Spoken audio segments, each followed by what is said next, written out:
வணக்கம். தீராத உடல் வலிகள் யாருக்காக இருந்ததுன்னா, அதை போக்குறதுக்கு ஒரு பரிகாரம் இருக்கா அப்படின்னா இருக்குது.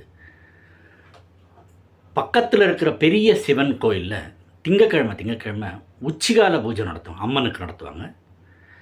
அந்த பாதிக்கப்பட்ட நோயாளி பேரில் குங்கும அர்ச்சனை பண்ணுங்க.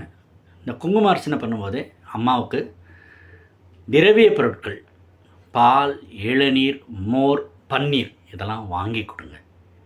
அது முடிச்சப்புறம் பச்சரிசி மாவில் விளக்கு, எவ்வளோ விளக்குன்னா, இப்போ 40 வயசுனா அதை 12ஆல் டிவைட் பண்ணுங்கள், 36 வரும். பேலன்ஸ் வர்றதை பற்றி கவலைப்பட வேண்டாம்.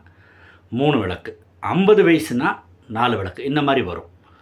அந்த விளக்கை ஏற்றுங்க. அங்கேயே அன்றைக்கி சாயந்தரமே எத்தனை விளக்கு ஏற்றுறோமோ, 3 விளக்கு ஏற்றுனா பக்கத்தில் இருக்க தென்னை மரத்தில், வீட்டுக்கு பக்கத்தில் இருக்க தென்னை மரத்தில் 3 தடவை மஞ்சள் தண்ணியால் சுற்றுங்க.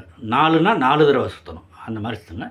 அந்த மாதிரி எத்தனை விளக்கு ஏற்றுனீங்களோ அத்தனை வாரம். இப்போ 3 விளக்கு ஏற்றுனீங்கன்னா 3 வாரம். இந்த மாதிரி பண்ணிட்டு இருந்தீங்கன்னா நல்ல ரிசல்ட் இருக்கும். நல்லா ஆகிடுவாங்க. வாழ்க வளமுடன்.